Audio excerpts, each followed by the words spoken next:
had gone in all together, not waiting for the oop. On the other hand, it was so low they could have ooped. So we had the same decision basically. Do we expect them to oop or not? Do we stay back for counter the oop? So it works both ways. It's the difficult call for the attacking team. Do we oop? And for the defenders, do we go all in and do damage real quick, or do our flexes stay behind and stop the oopers? Yeah, I think from the final hits of the first one. We do, but you know we never are on time for that.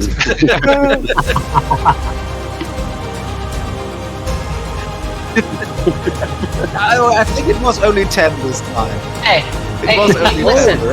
listen. One of the casters is me, and I have terrible technical issues all the time. So it's like game rhythm and game range down. And then second of all, like, I love y'all. So it's fine. It's fine. 15 minutes? That's nothing. I was just talking about blue milk the whole time. It doesn't matter. Could have been an hour. We can handle it.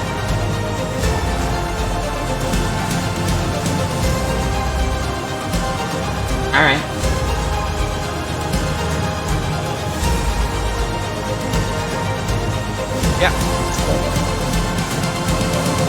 It's brilliant run, everyone. Thank you very much. Absolutely. Thank you all. GG guys. I'll keep my second question for later, or I don't know, maybe Lucas want to answer because it was for your team, this one. Okay, go ahead. I can stay for that long because Silas doesn't have a lobby up yet. Okay, my second question was for your team, as I saw at the end you switched to, in the first game, you switched to 2 flags and 3 bombers, so no support, and the full second game with no support.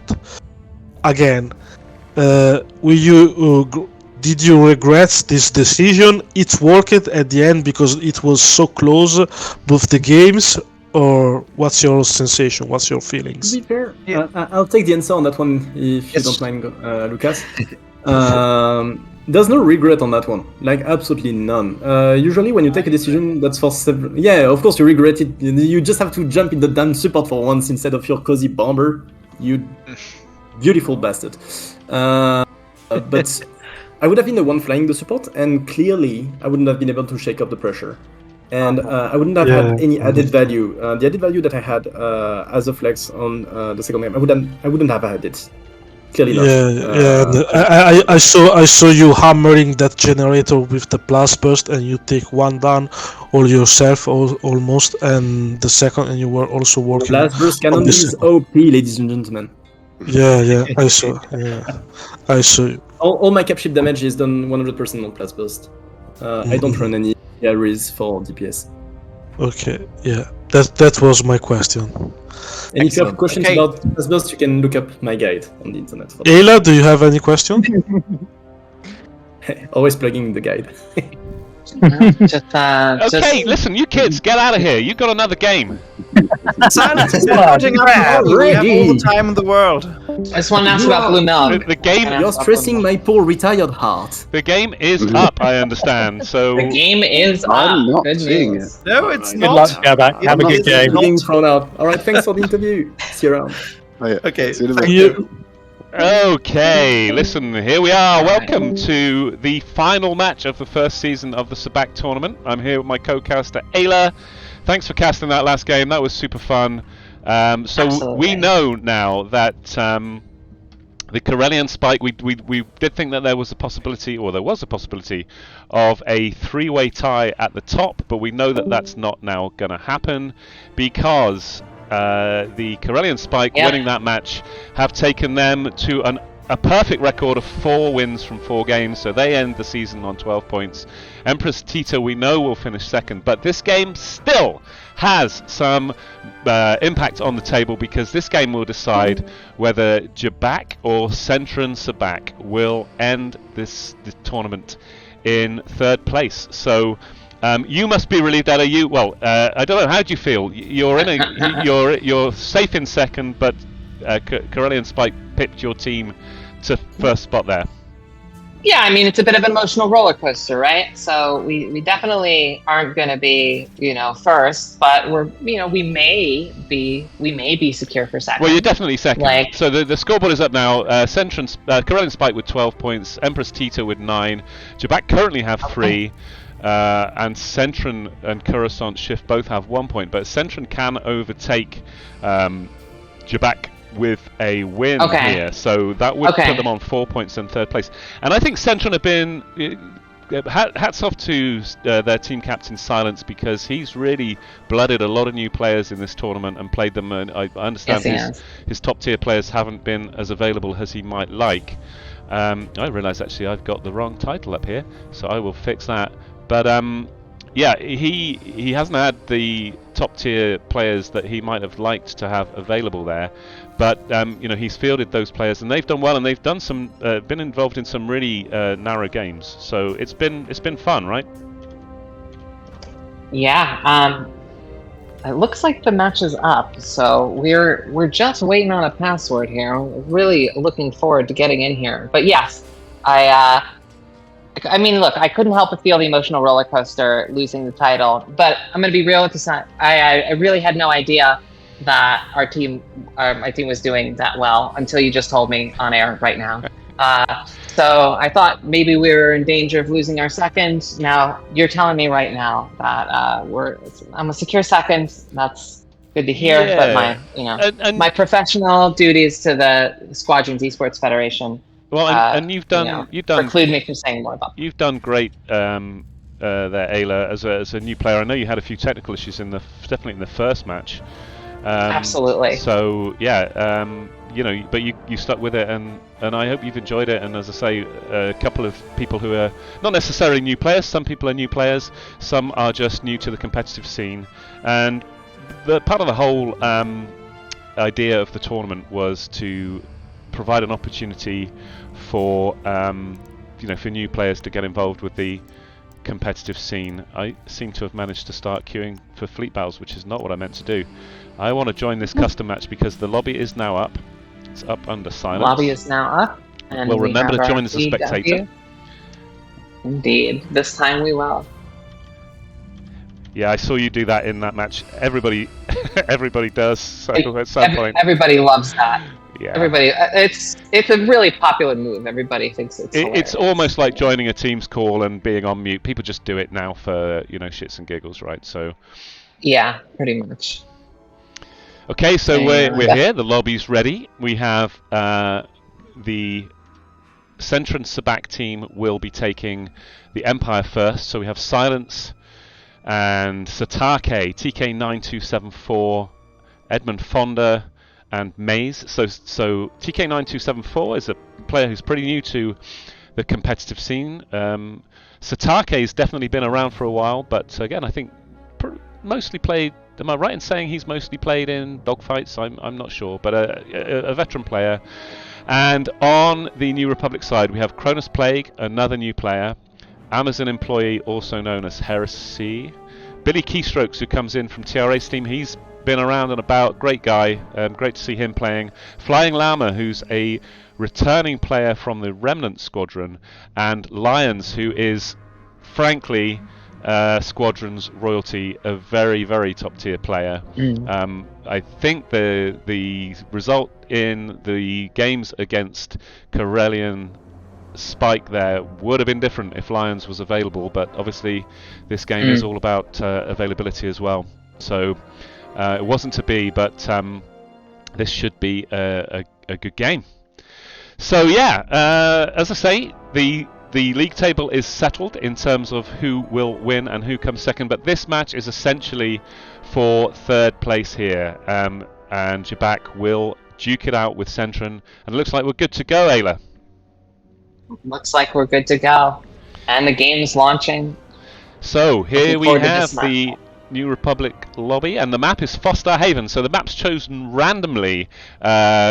Well, of course, so say randomly, EA randomly for this tournament. But we have seen Fostar Haven and Nadiri Dockyards a lot in this tournament. We'll run through the stats and pour over the data once the season is over. But I think we're thinking that if we run another tournament, we'll still have random maps, but we'll use a more random generator to determine which map the game is played on. But here we are on Fosterhaven. Just a reminder, if there is a disconnect in the game in the opening and the game is abandoned, we will still come back to Fosterhaven. So that is now locked in as the match for this best of 2 tie. I'm going to switch over to the casting. Oh no, that's not what I want. To the gameplay view. So there we go. Yep. Now you can see what I can see. Yeah. And we'll have a. No, this I find interesting. Here we go. Yeah. So here's the Empire lobby with 17 seconds to go before we go, and we've got Maze, Edmund Fonda, a new player as I say, but a PK very familiar to people in the dogfight queue. TK9274, Satake, and Silence flexing a little there in his beautiful red outfit. What a handsome guy he is. Known for being one of the handsomest Squadrons pilots, a protege of Dathka. Can't really see him under the helmet though. Well, true, but trust me, under that helmet, under that tin hat, he's a looker. I'm just gonna have to wonder what's under the helmet. Well, we're off to Fosterhaven now. Also, remember that each team has a right to drop in the first minute or so. So during the opening, if there's a disconnect, yeah. During the opening, if there's a disconnect. So while other players may take for granted that things would just go off without a hitch, I'd like to remind viewers of that just in case we hit a false start. So essentially this is a 3rd place playoff. Let's go. We're looking for the MC-75 there coming out of hyperspace into Fosterhaven. Flying Llama in an X-Wing, Cronus Plague and Heresy. Oh, and they're going through is that a 3 Y-Wing loadout, or was that just the game messing with me there? So no, we have 3 Y-Wings. Cronus Plague with a standard farm loadout. Lions with an ICT and multi-locks. ICT as well for Heresy there. Billy in the standard support. Flying Llama in a interestingly taking the double ions in that X-Wing. Edmund Fonda with a pretty standard PK defender. TK in a standard farm bomber along with Satake with the same. Silence takes a pretty standard PK defender, but he will be running Plasburst on that. And Maze there already going to work on the Corvette with those iron lasers on his defender, but they're behind the curve here. And we're seeing beautiful fancy footwork, but we're not seeing it on the morale board. They lost about 25% of their morale. We have a minute to go here. Okay, the New Republic is laying the heat on them pretty strong. Coming back, so we're still locked at 25, 75, 33, a little more here, and the morale now back to halfway. So pushing back. Centran have done a great job here to pull this back. Ooh, but they're now knocked down to 10%. Can they take it back? Back to 20. Nope. The New Republic takes the round. They do. Okay, so we're on attack here with Jhabacc, and Lions is supposed to be shooting the big ships, but he can see Maze low, and he's going to stick with him. Is he going to get the pick here? But this is great stuff. Maze does go down, but in the meantime, the shields on Delta are getting chipped away. Edmund Fonda also down here. So it's down to the Flying Llama to do the iron damage here. An iron missile will take down the rest of Delta's shields. He's already got the ion torpedo in there, and there go the shields on Delta. So Llama back in, and we'll start to work on the shields of Charlie now, and he's using the Plasburst X-Wing as well. We've seen them bring the heat. They've stripped the shields on Delta. We've got about 33% of the shields on Charlie. Yeah, indeed. Pretty strong opening round. Maze looking at Billy keystrokes at the moment. Is that for some support action? No, he switches off. Silence needs to regenerate his shields. Shields are a bit low, and he does that, but he takes a bonk or a hit there, and his shields at the back are down. He's got running iron primaries on Silence's defender there, so not the Plasburst lasers that we thought. He gets the resupply, and the shields on the Corvette are down. But this is a long attack for Jhabacc here. This is the kind of round you want on the offense. Slow and low, you can keep cooking. Their morale's only been whittled down to about 50%, and they've taken both of those shields. They only got about one whole cruiser in between the two of them. One of them is at 33%, the other at 56%. Yeah, and Lions actually is paying a lot of attention on offensive PK, even though he's in that he's in a Y-wing, which you would think would be an OVJ ship, but with that ICT, that automatic iron cannon, it's actually a pretty effective PK machine. But the Raider goes down, so morale is now hanging on. One pack will do it for Centran Sabacc now. And they don't really have Delta out of phase. It's at 12. They could do with a little bit more off of that. A couple of AI coming in. Cronus taken down. Yeah, Cronus goes down. And there it is. There's a flip. So the cruiser is at 9. That's very out of phaseable. Will they leave Flying Llama to do that, or who will take the out of phase? Cronus is down. Billy is looking to mark some players, I would suggest. Heresy, the light cruiser is now at 6. It looks like Heresy's taking the out of phase, so let's just follow him doing that.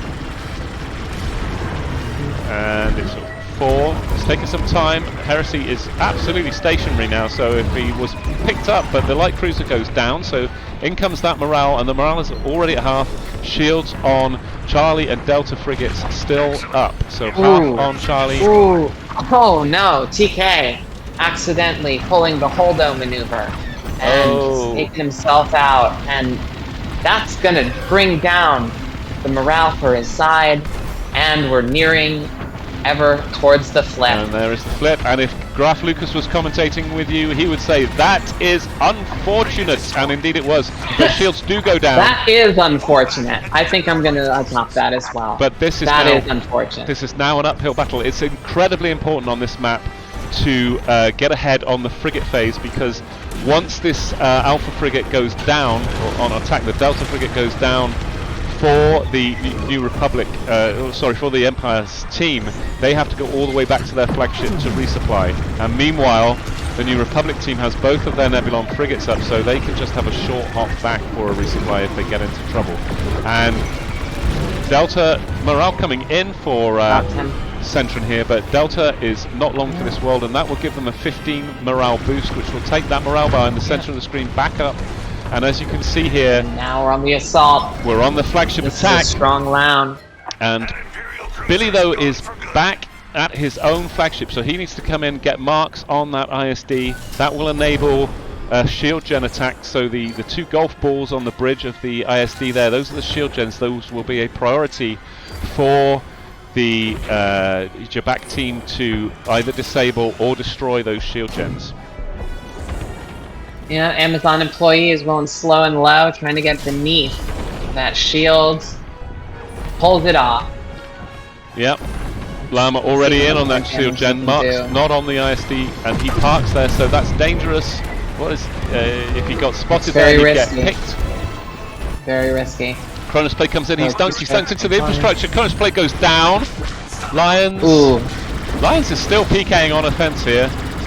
His opposite number, Silence, would be happy there, and indeed, Maze goes running down. Some ion. Flying Llama taking care of these shield generators and has holdoed. But I think may have actually disabled the shields at the same time. Yeah, no, that was a destruction. The visual right shield gen is down, and the visual left is disabled there. So they can go to town. They've got a little bit of time to get the morale coming in now, but they do have a little bit of time here to get some morale, hull damage in on this ISD. Lions going evasive, just spinning in circles there. That's a good trick, yeah, Lions. That one. It is a good trick. I'd say it's wizard. And there comes the call to defend. So now we will look at the Centran team, who've got to basically burn through both these cruisers now. So both these Nebulon frigates.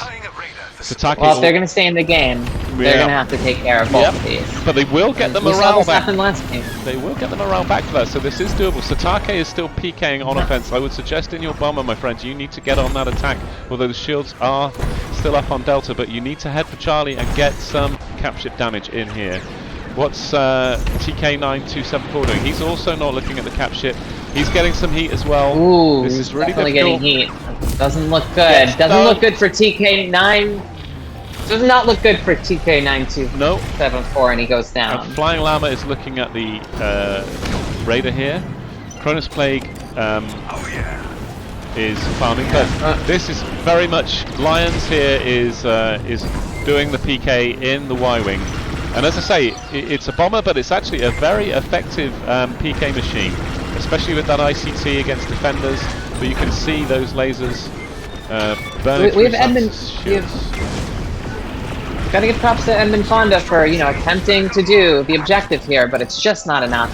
Yeah. And and then we flip again. And the Rebels take it. There comes the fallback. So yep, this is tricky territory now. This probably is a win for Jhabacc, coming back strongly after that defeat to Spike earlier, but they just have to get in. Shields will go down to an ion missile now, so Flying Llama just needs to get that ion missile in. Where is he? He's coming in. Ion missile is on. Then there they go. Listen, it's a battle for third, but it's a battle for heart. It's a battle for honor. Absolutely. Like, this is you've never seen players fight this hard because there's a lot of love in this league. And we have seen miracle defenses on this map. There goes power, so the blisters open up. Billy is down. Cronus Plague is very, very low. Is somebody going to pick him? He's still doing capture damage, but he's at 9. He's going to go down 3, and he goes down. So Cronus down, Morale is at half, but the ISD is hanging on by a thread now. This game is going to go the way of Jhabacc, and indeed it does. GG's. Amazon employee with that final run, solidifying Jhabacc's lead. Good game. Good game. A clinical response there from Jhabacc, coming into that game and dispatching that ISD with aplomb. Ayla, could you take us through the scoreboard? Yeah. That would be super helpful. That last package delivery from Amazon employee solidifying and 54,000 cap ship damage, but Flying Llama comes in atop with 75,000. In terms of AI kills, we have a relatively low farming game for this evening, although let's not put it past the Imperial performance here. Satake getting 39 AI kills. Now Lions and Silence leading PKs at 7 and 8. Yeah, scoreboard. Yeah, so a good game from both teams there, but it's Jhabacc that come out on top and will lead this series 1-0, and they will now move across to the Empire side. Map will remain the same. Right. So yeah, that was pretty clinical there. So I'm going to get out of this game. Yeah, that was an exciting game. It's good to see that Jhabacc still has all that energy in them after putting together probably some of the best defenses I've seen in Squadrons. Yeah, I mean, I gotta say, something about this tournament, but there have been a couple of games where a team has looked absolutely down and out, and there has been a miracle defense. We've seen those 1 in a million matches happen almost every game, where we've seen teams coming back from seemingly impossible positions to get an amazingly quick defense in and turn the match around. So that was as I say, super clinical from Jhabacc there. So they move to at least 4 points here, and that means that they have secured third spot. But Centran are playing for pride in this second game. They will be looking to turn this tie around and get at least a split. Only one split so far in the 9 games of the Sabacc tournament we've had. It's been quite incredible. Yeah, it was a nice experience to be involved with that one split. Yeah. We were all doing very surprised. I don't know why. That just is the way it is, because it's when you're actually going through these tournaments, the teams feel very balanced. The game by game, like they're always exciting games. Very rarely is it a blowout. Like, yeah. Comment in from Trevor. Well played both teams here. I think that Coruscant Shift is the true winner. Well, you know what? I'm not going to disagree with that, Trevor. It's the true winner here, as we may increase our chances of sharing the shame of last place with Centran if there is one more like that. Well, I hope there isn't shame in that, and especially for your team, Trevor, because Trevor, for people that don't know, Trevor does an incredible job in developing new players, bringing people on. He, you know, he captains Niwi Crone, which is a fantastic SCL team. We always have great matches against them. They always win, but we still enjoy it because they're such a pleasure to play against. And I genuinely mean that. And Graf Lucas, who is the captain of Jhabacc here, is one of the players on Crone. But Trevor is a real gent. He turns up to our I don't know why, because he's based in the States, but he turns up to our European practices quite a lot. He's a fantastic guy. He's a fantastic player, and you know, an absolutely top bloke. And that team, probably more than any, has been on the end of some rough matches where they've been so close. I've lost count of the number. In fact, of the 10 matches, I've lost count of the number that have come down to base races on the flagships, with two teams hammering away, one going for the outer phase. And unfortunately for Trevor's team, they've been on the wrong side of that on, I think, probably 3 of their 4 games. So you know, hats off to them. They've done great. He's done a great job bringing on some players fresh to the scene, and I hope that those folk will stick around. In fact, I know they will, because we have a couple of the players that have been new to competitive squadrons as a result of Sabacc that have joined the 3PO League. In fact, we've got a brand new team joining the 3PO League, Coin Squadron, all made up of people who have you know, who have started their competitive fleet battles in this very tournament. And Tangerine Squadron are coming back next season in SCL, which is great, and they've picked up a couple of players as well from this tournament. So it's great. I've really enjoyed it. So the lobby is up, I understand. I am just going to get into that if I can. Yeah, Trevor was essential for the onboarding process, and just like, meeting everyone and being part of the I am, you know, signing up for the Coin League in 3PO, so I'm very excited. Like, just all this stuff being put together. Really can't stress how much of it is like a labor of love by people who are just very excited to have the best Pew Pew game available. And I've just been reminded by Twigs that he is that Tangerine are not the only team returning to the SCL League, because I am really pleased to say that TRA are also rejoining the league. So the Rebel Alliance are also back into SCL next season. They skipped a season, but I personally am delighted to see them back here now. So we're going to get ready to go. I'm going to switch over to the gameplay here. So we have this time, we have the Centran Sabacc team on New Republic with Satake, TK9274, Edmund Fondo, Silence, and Maze running out for the New Republic. And on the Empire team, we have for Jhabacc, Lions, Billy Keystrokes with the strong emotes there, Flying Llama coming back to the game after about a year out, I think, so great to see him. Also, Amazon employee, also known as Heresy, another very real veteran of the game. I'm pretty sure he got his cold helmet pretty early in this game's life.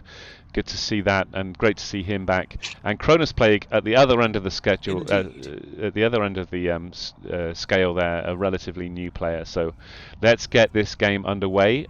Foster Haven again. We're just waiting as the clock ticks down. 20 seconds to go. How do you think this one is going to go, Ayla? Well, if it's anything like last match, it's going to be pretty tight until somebody breaks through in the center. There's no guarantee of this, of course, but that's sort of been... So either they're going to duke it out to the end, or it's going to break away in the center. I guess there's two kinds of games. I haven't seen enough of them to generalize. Like, but I think that's my basic intuition here. Like from the balance of forces I saw last time. Well, I'm going to I tell think you we're probably going to get one of those breakaways. Silence is a very good player, a massively underrated player, and we're going to see a lot of him as Squadrons goes forward. He loves his X-Wing, and he loves his Blast Burst X-Wing, so I think that could be the game changer in this game, and I am going to predict a split here. I think Centran are going to come back and take this game, and that would be, I think, a great result for them. If we have a compound prediction, they're going to take it with one of those breakaways due to the Blast Bursts. Coming back, like and something like this. You know, you said about the prediction. I completely forgot to run predictions in this match. I meant to do it for both of them. It's a bit late now, so let's just go.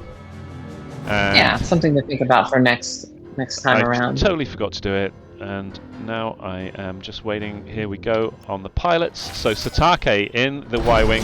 He's gone for ICT and Golo. Maze in the standard U-Wing there. Silence. I guarantee you that's an ion missile and conks there, but I guarantee you he's running Plasburst here. Edmund Fondo with conks and standard lasers and ion missile.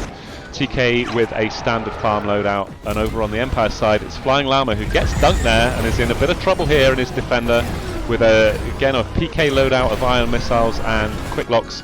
Amazon employee already gone down. Cronus Plague is on the standard farm bomber there with Billy Keystrokes in the standard Reaper with resupplies and beacons. Lions in an interceptor. Let's go!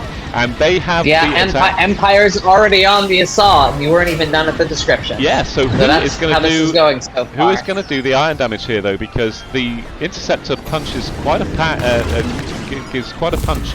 And Billy is dunked and goes down, so unfortunate. And that's problematic because I don't see... it's down to Flying Llama now to get some ions in. And Delta's shields are still holding up there. They are still hanging on. They're holding on at about 10%. Holding on at about 10%. Charlie's shields looking pristine as the day. But Delta shields go down, so the bombers can at least get to work here. Amazon employee, otherwise known as Heresy, is in and doing some nice orbits of that Delta Nebulon frigate. Flying Llama laying down some damage on the frigates. Has a bob and weave alternating strategy, working on the shield of Charlie. Cronus Plague goes down, but Lions takes a bonk. So is anybody going to notice that? Can Silence one Plasburst on Lions, and he's a goner, but Silence isn't looking at him. He's now switched across to the Flying Llama. Just going to stay on employee. Wounded coming in. And Silence has a good chance to get the pick there on Flying Llama and does so. So great pick, great kill there from Silence. The Raider almost flips here. It's a 2. It's going to go down. So just one AI needed, and they go on attacking. This has been a good defense from Centran. Been a great defense. Yeah, that was a fabulous defense. So they still have shields. This is more of a wrestling match than I thought it was going to be. Yeah, they still have shields on that on one of their cruisers, and the other one is at half. We're looking at pristine shields. I'm sorry. These shields are as nice as Dave the Creator made them. Oh, and C is just getting checked. The Rebels are going to have a lot more ahead of them. Now we're getting at 33. No, about 30% of the shield taken out on Charlie. Silence doing some offensive PK here. Edmund Fonda coming in and chipping down this shield, so they need the shield strip. Taking heat. Yeah, the damage is split a little bit here. I guess that's because the Corvette is still coming in actually, so I don't know who's stripping the shields on Delta, but they've gone for a split strategy here, taking the shields of Charlie and Delta as well, and that means that the bombers are unable. Silence has gone down, but the bombers are unable to really get in and do some damage. But Charlie shields now down, Edmund Fonda low. Let's have a look at what... So far, I think their gamble's paying off, because this is the kind of line that they need in order to take both of these ships down this round. Because if they don't, the next Imperial round is going to sneak up on them. It's a great point. And they are successful. Successful, except Delta's shield is still holding on. I don't know if it's long for this world. Let's take a look at what Edmund Fonda is doing with... Lions employing the strategy of Foka and is farming in his interceptor. Nothing wrong with that. Now he switches across to the Corvette. Corvette flips, but it's still at 75. Satake so taking heat. they can. Satake is indeed taking some heat. Billy's keystrokes goes down in the meantime, but they need to get some more damage in on Charlie here. And I'm seeing Satake. Oh, Satake goes down. Satake goes down. It flips. There goes the flip. So, yeah. Now Silence is actually very capable of out-of-phasing that Nebulon frigate, sorry, that cruiser from a very high level, but it'll take him a long time, so he probably needs to switch off of that and get jiggy with it on some player killing. On the Imperial side, we have one more frigate to beat. Yeah, and about 40% of its shields left. Lions has auto repair, and so he is very self-sufficient here. Pops that and gets back to 50% of hull. One of the frigates down, and they are on Charlie frigate now. Let's have a look at Cronus Plague. He's in, already doing orbits, and this is really impressive from Cronus Plague. He's a new player, but he's doing beautiful orbits around that Nebulon. Shields go down. He's a little bit low, gets his multi-locks out, and he gets dunked. So this could be trouble here. It's Silence. Phenomenal contribution from Cronus, but if you stand out, sometimes they mow you down, buddy. Absolutely right. They're going to try and pick. Solidarity. They're going to try and pick Billy first, though, because Billy will be looking to resupply Cronus. And he's down. He's down, yeah. So there we go. Then I imagine that Cronus is going to be the next target. Yep. And Cronus getting a little bit of support first. Yeah, he did get a bit of a resupply there. Silence is on him with those plasbursts. The plasbursts will pretty much dispatch that 35% hull if he can get a shot on him. Cronus lines up, he's flying straight, but just moves at the right time. Gets his multi-locks off. Silence chasing him, he's dunked. Can Silence get around and get guns on him? Cronus Plague gets out of the dunk. This is fantastic play. Fantastic play from Cronus. At 20, Cronus at 10. Plague. But Cronus he's tying up Silence, and Silence is a great PK. It goes down eventually, but that goes down. But what a blazing glory! And I'm telling you, that is a win because he tied up that PK attack for a long time there and got some damage, and it's meant that they are now on attack. So that was a great play by Cronus. That was a phenomenal play by Cronus. Silence will switch across now to the to burning the Raider, but no, looks at Flying Llama, who's in on the shield gen. Flying They're Llama decisively ahead of the curve. Yeah, that was a fabulous run. You know, up until this point, it had been tit for tat, completely different than I expected. Yeah, I agree. But now we're looking at a runaway. Jhabacc well in front here, and they need to get a quick defense here. Try and protect those shield gens. Yeah, Llama's down. Yeah. So Amazon employee taking heat. And the bomber doing beautiful circles. TK picking up a little bit of morale on the way in there. And yep. Right shield generator and power system is down, but the left shield generator is still up. There's the flip. But I know this looks like a hopeless cause, but this is doable. It is possible. They will get morale from taking down Charlie and Delta. The shields are down on both, so they just need to keep it tidy, stay alive as well as they can. Billy has down for Jhabacc and as well as Heresy. Billy coming just back out now, but they've got the jump here. And yeah, if they run this assault as well as they ran their assault last time, this should be no problem. Yeah, I would agree. TK though looking at some PK here and finally gets in. I'm hoping he's looking at he's looking at the OTJ now on that cruiser. Charlie, not long for this world, and as soon as they take Charlie down, they will get all of that morale back. So they need to burn it as quickly as they possibly can. Yeah, another Y-wing in there. Is putting on the heat, flying out. Charlie almost gonna go. And then they will be looking to switch Fonda. across. Yep, there they go. They have to burn through here. Missile. Let's take a look at Satake.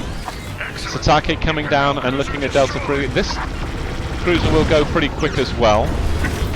Satake's got to keep it moving. Keep it moving. Yep. Get out of there. Absolutely. The Raider has gone down here, so they don't. The defending team do not have the benefit of that. So they need to burn through. Strokes down. They need to burn through Delta quick, and then they will get an almost full morale bar. A little bit of farm coming in on behalf of the Jhabacc team, but this game is still on. They can still do this. This is a very strong assault. Delta's down to 20% health. It really is. So Morale down to 30%.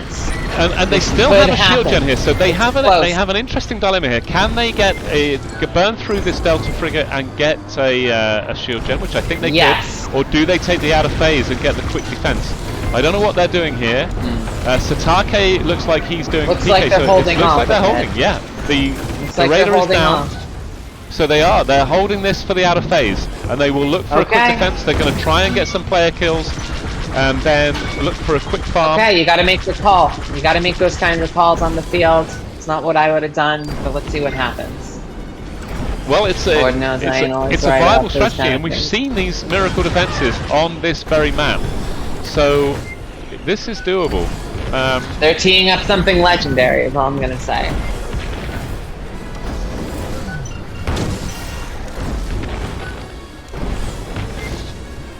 Yeah. TK doing a great job here. Mainly TKing. Yeah, this is a viable, at the very least, great psychological warfare. Yeah, but they need to make sure. So their TKing is unreal. TK is out of everything now. This is the downside. He needs a resupply, and he gets it, so that's great. He will start going looking at Cronus play, but Cronus gets the resupply. He needs to get on the farm. They need to take the outer phase and get this quickly. This is doable. They're well executed. If they get a quick defense here, they will have a full morale attack on the ISD. Billy has gone down in the meantime, so Flying Llama has also switched to the Interceptor, so we've got 2 Interceptors on the Jhabacc lineup here. Lions taking heat.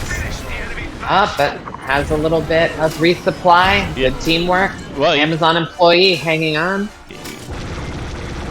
Lions, of course, has self-repair, but they're going for a quick Raider burn here. The Raider will nearly flip as well now, so everybody needs to pile on this Raider. This is doable. This is doable. They're going to get the flip. They're going to have another attack on the ISD. This can be done. Come on, let's go, Centran. Yes. But it's just a lot of damage coming in, and they get the flip. A lot of damage coming in, but it's not the decisive. It's not the decisive assault the Empire needed to turn this around. It's not the runaway game I thought it was. And I think they're going to struggle for every step of the way. There goes the MC. It was just not quite fast enough. They all needed to jump on that Raider burn, and that's unfortunate because had they managed to get that Raider a little bit more quickly, I think that game would have been super close. The last 30 seconds was super crucial. Nothing like the runaway I thought it was going to be. It all came down to these grueling, grinding moments of strategy. Yeah, and holding off on what you might think to do. I agree. In order to do. Yeah. So another low farming game, although Lions and TK bringing it in at 40 and 31. Cronus Plague with a respectable 13. Yeah, it's a tough farm map this, but Lions with 40 AI there, and I'm not sure how much of that was that all in an Interceptor. 60,000 capship damage and 40 AI in an Interceptor. Yeah. I mean, that could well be. Amazon employee with 118,000. Did I read this right? Yeah, astounding. Fantastic work there. So here we are with the scoreboard. We won't update it, but that win for Jhabacc means that they finished the tournament on 6 points in a solid 3rd place. Coruscant Shift and Centran coming up with a point apiece in the split. But as I say, both those teams have been involved in massively tight games. It could have all ended differently. But tonight here, that's the way the scoreboard finishes, with Corellian Spike ending up on top, Entris Tita in 2nd place, Jhabacc, and then Coruscant Shift and Centran. But fantastic games. I really enjoyed that. Thank you so much for co-casting with me, Ayla, and thank you for doing the cast of the earlier game today.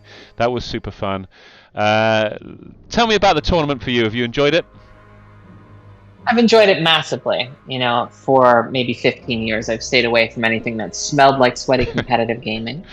Yeah. For I think obvious reasons, right? Like the just sheer frustrated Yeah, I mean, I'm not hostility over nothing. I'm not into sweaty, computer games either. I do, as many people, I do this for fun and to relax and it's a distraction from work.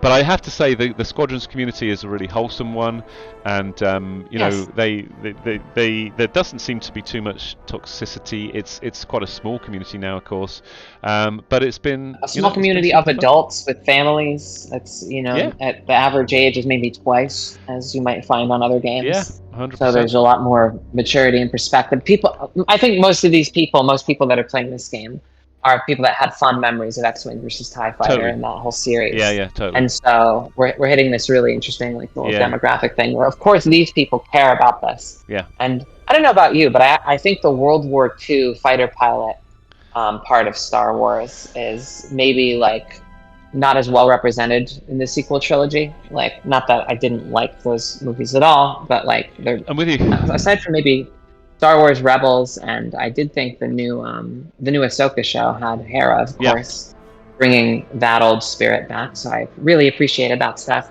But in general, it's kind of not been the focus of the newer Star Wars films, like, or at least when it has been the focus, it has been the most well executed. I agree.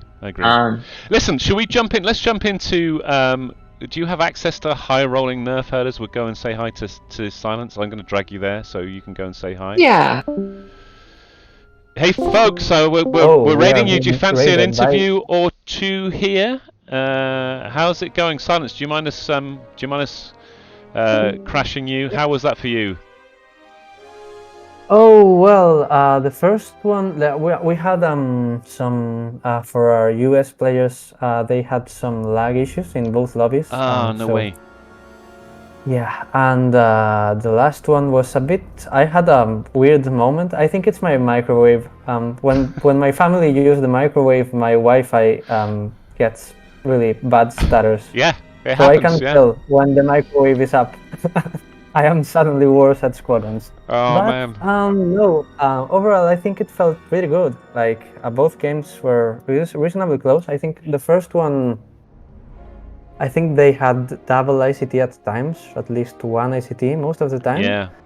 And that got us a bit off guard. Neither Edmond or me, honestly, are that experienced on the Defender, so that was a bit rough for us. But that's honestly why I jumped on the Bomber, as you might have noticed. But the second one, we kind of regrouped, tried to have a different strategy, a different run of things, and I think it went pretty well. For the fact that we lost the flip, I think we managed to not allow them to out-of-phase the frigate at first. We had some interesting moments, like for the fact that we didn't even get to the ISD, it somehow still felt close to me. Yeah, it looked close as a game, I have to say, and they were both really good fun games to watch there.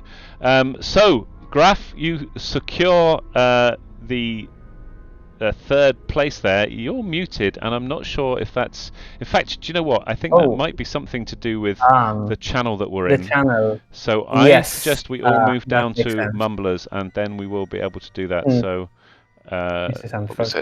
Science, I'm gonna send you down to Mumblers. We're gonna send everybody down there. Yeah. Except I can't drag people anymore. There we go. Okay, there we go. Yep, sorry about that. Sorry, Silence, you were saying, yeah. Okay, I'm here now. I can talk now. Yeah. Graf, welcome, and congratulations on securing third place there. Those were... Yes, thank you. Thank you very much. Some might say that was relatively straightforward, but actually, I'm going to think that you felt that was pretty squeaky. That possibly felt a little bit closer to you, maybe? Maybe. Well, I think everybody had a lot of fun, and I'm very happy we brought Billy back in for that last match and made sure everybody got to play. Lions showed up, although he had told us he wasn't available at first. But to our luck, he showed up halfway through our second round of the first game and said, "What's up? Can I help?" And he decided to go Interceptor OBJ, and that was an interesting choice. And I watched him closely doing that. It was definitely close. Centran really playing it well, and there was a bit back and forth in game 2 because I guess my team wanted to deny them the oop, and nobody really wanted to flip. Yeah. But then eventually it had to happen. Well played, and great defenses on both sides. Yeah, we could see that standoff and there. Yeah, but that was remarkable. Yeah, genuinely, I think in that second game in particular, Centran were pretty unfortunate had they got the radar burn just a tiny bit earlier, because it was one of those situations where actually the MC75 had a reasonable amount of hull health as the burn of the radar was coming in, but just in those literally seconds that it took for Centran to take down the radar, congratulations to you. You got in and you did that hull damage that sealed the game. Yeah, I think there were some weak spots or something. Kronos, you probably know that better than I. You were actually playing. We managed to get one of the gens in the first attack, I think, and then the second gen went down pretty quick, and there was quite a few. Somebody got power, and then I was just rotarying with the TIE bomber and trying to not die because Silence was chasing me. Yeah, wonder why. Yeah, they always pick on the coins. Stay strong. And Silence, I pick on everybody. You took Ion primaries in game 1. Yeah. Why did you do that? What was that about? I thought you were a Plasburst guy. I'm a Plasburst. No.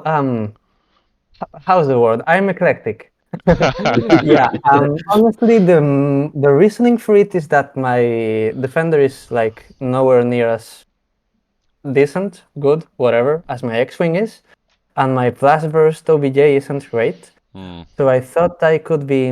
I expected some strong OBJ from Graf's team because he's like that. He's a focus guy. He's an OBJ kind of guy, and I expected that from the team. So I thought I would try to harass the farmers and OBJ and try to make shield feels kind of faster for everyone else.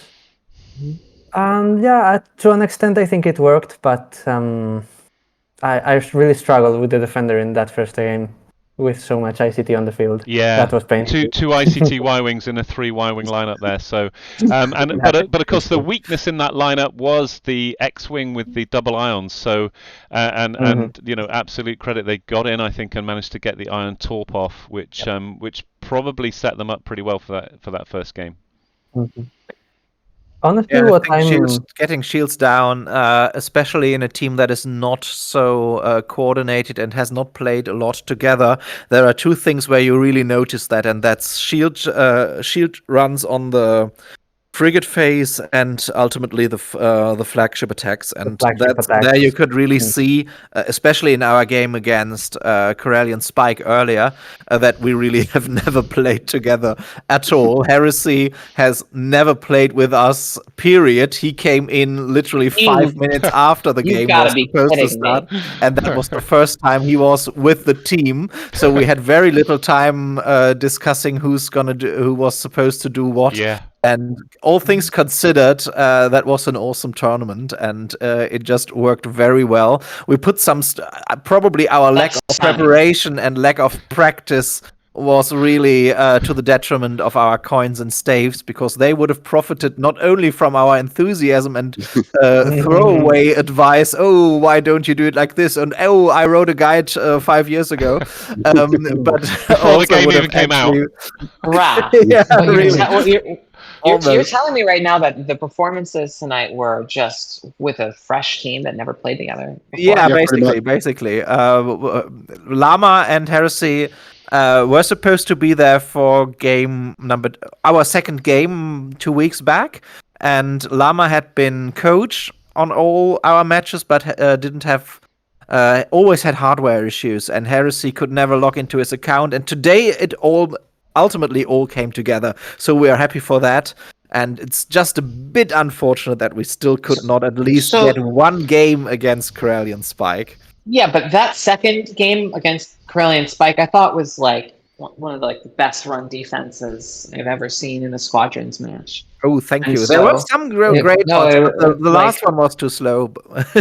No, but like you blocked a relentless assault and made it took it into I thought that it was going to happen, 2 periods before it did. It was tactically really well managed. So I am just, I don't know, that's kind of mind blowing that this is the first time you all coordinated, because watching it from afar, it looked pretty damn coordinated. I was wondering, I was thinking of asking if you did practices or anything, but clearly not. But Ayla, I think you're... and as I said, it shows on the flagship attacks. They could have been a bit better, and we not having a support in that first game also had its ups and downs. That's something we noticed. Yeah, I think that's a great point. And what's one of the things that sort of I found really interesting about this tournament is that we have seen some absolutely amazing defenses from teams who have been thrown together, and we have seen. I said in stream, we've seen 1 in a million, defenses. Almost every match. It's been incredible. But the thing that it's really interesting to me that the thing that has been equally obvious is the difficulties that teams have had with flagship attacks and the lack of, I don't know if it's a lack of coordination, but that's been the difference in many of the games. I think really the great thing about the whole concept, and that's why I can really only congratulate all of you from BSS, Schneeflöckchen, obviously, but also Silence and you, Evo, for the idea is so very great because it works, that the more experienced players kind of pull the others along and tell them what to do and take them not by the hand, but show them, okay, this is what you're gonna do in that and this phase and that. But the flagship attack, there notice that on top of good advice, it immensely helps if you tell somebody, okay, you go there and farm there.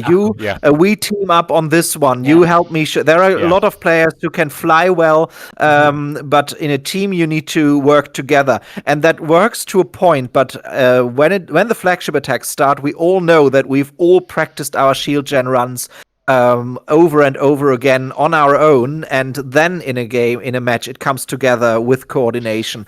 But that individual skill is most needed during the flagship attacks, and that's where it sometimes shows when you have the less experienced players along. And on top of that, the more experienced players mess up their gen runs as well. So not saying the mistakes are on the less experienced players. That's not my point. And I think that is a point well made, and all of that is true. But I also think there's a little bit of extra pressure on the attack phase, right? You feel that you have to get that damage in quickly before the phase flips, and you perhaps overextend a little bit. You want to get that last bit of nibble on a shield gen or something, or sell out for a shield gen, and that sort of one of the things I think that is not talked about in terms of the difference between mid-tier players and top-tier players is just how calm they are under pressure. And I picked up quite a lot in the team I was in about, a game that was actually very sweaty, and Darkblade, who was captaining us, was extremely calm, and it's like, it's okay, we've got time here, just chill out, relax. And I was like, no, we don't, we've got to kill the flagship. And he was like, no, it's fine, calm down. And actually that's much more effective, because this is a game about staying alive and about doing OBJ damage. Very, very true, and I had the same experience with Lions, who's obviously very experienced and a great coach or overall team leader. Even I'm only technically the captain because I volunteered for being the captain, but I was of course very happy listening to Lions as well. And that's exactly what you said. He's very calm, and he always keeps the morale in check and calls you back early and says, okay, even if you still have 10 morale or something, and you think, oh, we need to get this oopable, and he's no, let's fall back, let's line up a pack, let's get ready for defense, make sure you have a resupply and everything. And that's all under the big umbrella term positioning, I think, to a degree, and that's even I've been playing for a while, and though I've never played on the top teams or in the top groups, I know that this positioning is really what takes the top teams apart from the not so successful teams, and that's not always. Again, that's about coordination and not so much about individual skill. I agree, and I actually, as a youth, I played basketball to a reasonable standard, and it was all about court awareness, and that's very similar to Squadrons. It's about situational awareness, and people like Lions have it, and people like me do not. So that's just one of the many things that separates myself and Lions in terms of our qualities within Squadrons. Listen, I'm interested to hear other people's views of of what the tournament was like for you. We've got a couple of new players. Cronus in the chat. Ale is still here. Edmund is here. What how did you guys find it? You've got various different experiences in terms of playing the game, but for all three of you, it's been the first experience of competitive Squadrons, and I'm really keen to hear how it was for you. Honestly, I thought it was great. The Jhabacc team was really, really helpful. They're very keen to give me advice and stuff and try and get me into a good position. Like Lions actually took me away one night to do farming practice and stuff at one point. It's been really, really great, and I think we've done really, really well as a team as well, considering how disorganized we were really. But I've had a blast, honestly. I'm really pleased to hear that, buddy. And you've signed up for an SCL team, I think. I have. I might have done. I've joined Black Sabacc for the next SCL season, and I'm captaining my a 3PO team called Point Squadron, which is falling under LSS, I believe. Awesome. So pleased to hear that. Ayla, tell us about your experience. Oh, this is phenomenal, because little did I know. I wouldn't have known, because it's not like people shout this from the rooftops, or it's not like she sucks up all the air in her room. Far from it. Schnee was leading my squadron, Empress Tata, and that was just an incredible experience. We had weekly practices, stuff before the tournaments, stuff like that. We'd practice for about an hour at least, and there would be offers for workshops on this or that. Now I still don't know how to do the proper spinning around in a circle kind of thing, but if I did learn how to do it before the tournament, I would have done it together. Well, that was on me. They offered. I was busy. And the skill ceiling in Squadrons is pretty high, but I think it's one of those games where you advance in steps. The progression isn't linear, and I've seen players improve already dramatically throughout this tournament. So that's great. So for those of you that are new to the competitive scene, I'm so pleased that a few of you have decided to stick with it. The community is much stronger for it, and I hope you enjoy it. You will continue to improve. And if anybody out there is thinking, okay, I've picked up Squadrons on a deal recently, and the public queue is a bit slow on how do I get some enjoyment out of this game, please reach out to one of the teams. Get involved. If you don't want to play competitively, you can still practice with them, learn and pick things up, and maybe you'll be tempted to join something like Sabacc. I'm pretty sure that there will be a Sabacc Season 2. We don't know when, we don't know where, but we will meet again.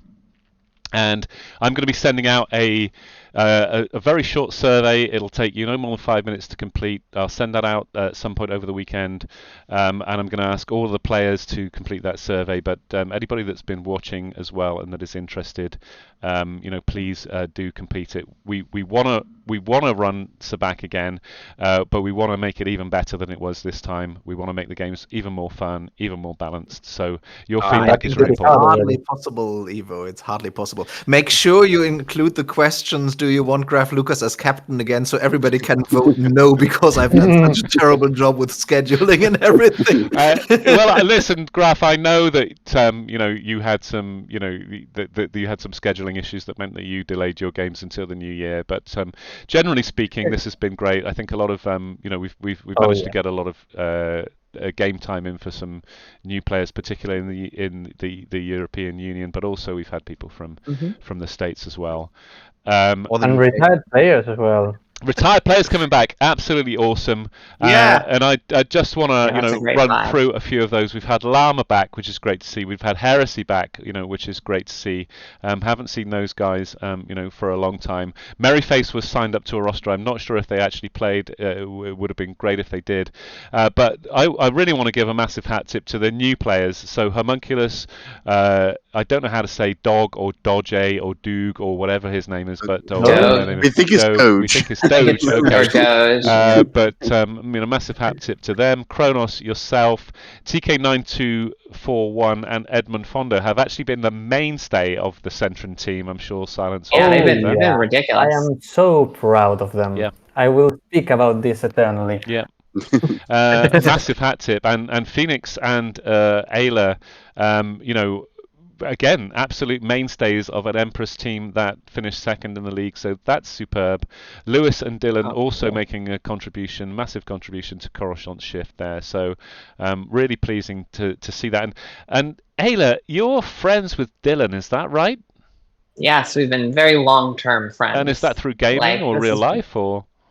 Oh, we met in like a preschool. Like we're friends from since we were very young. No way. Yeah, I swear to God. Yeah, it's you don't get friends like that. Like he's so I've known him like forever. So I'm happy to see him in the tournament. And I was sort of a privileged coin. I got to fly like 4 times, but he got to fly a few times. It's all it's all he wanted to do. He was skittish about joining he didn't want to be part of some sweaty gamer competition. Well, but as soon as he dipped his toe in, he realized, this is mostly dads and stuff. Well, it's been all about the fun, getting people involved in the competitive scene, getting people involved in some team play. As I say, it's a really wholesome community. Absolutely awesome. You guys and everybody that's played have contributed to what has been a super fun tournament in this time of the year when it's cold and wet and windy, and I've had super fun playing in this competition, super fun casting it. I want to thank everybody that has played, everybody that has watched. I want to give a big shout out to everybody that's cast the games, Ayla, Graf, Lumen. You guys have been absolutely awesome. Marcello joining for his first casting experience today as well. We got Ayla over the line with her affiliate. She was pretty much there anyway on Twitch, so that's absolutely awesome. I particularly want to thank the captains, Darkblade, Graf Lucas, Silence, and Schneeflucken, and Trevor Revenge, who have done an amazing job. I think the games have been pretty wholesome.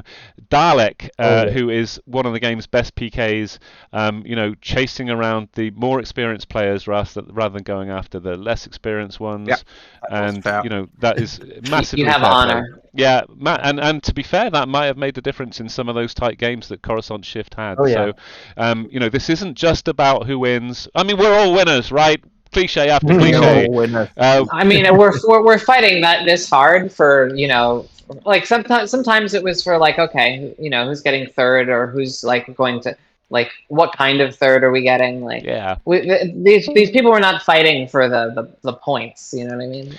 As I say, we are all winners. We are all winners, but Corellian Spike are the real winners. No, I'm joking. I think the spirit of this. One has to admit this. No. Seriously, I think this has been all about the spirit in which the competition has been played, and the league table is one thing, but I really hope that everybody has had good fun, and the league table probably doesn't do justice to the fact that some of those teams have really done a much better job of bringing in newer players, and that's great to see. So listen, we're going to sign off. Friday Night Flights is about to come up. If you haven't had your fill of Squadrons, jump on. We'll do some Friday Night Flights. We might get some public queue action here. And as Twig said, the SCL season is just firing up. 3PO season is just firing up. There's a lot of action on the competitive Squadrons scene. If 3PO is great fun. It's the 3PO stands for 3 players only, so you only need 3 players on your team or a smaller roster. And and it's a great gateway. It's great fun. It's pretty relaxed. It's pretty chill, and just chill out and have fun. But I want to thank you all. Thank you for joining me, Ayla. Thanks for co-casting, Edmund, Graf, Silence, Cronus. This has been a blast. We will do this again. Please complete the survey. Oh, yeah. I'm going to sign off now, but like I say, thank you for watching. Hope you've had a good time.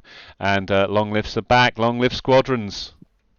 Absolutely. Yes. Thanks. The game's not dead. That game's Thanks for done. casting. Thanks for playing. Thanks for everything. Thanks for everything. Thanks, you guys. Absolutely awesome. See you. Night, y'all.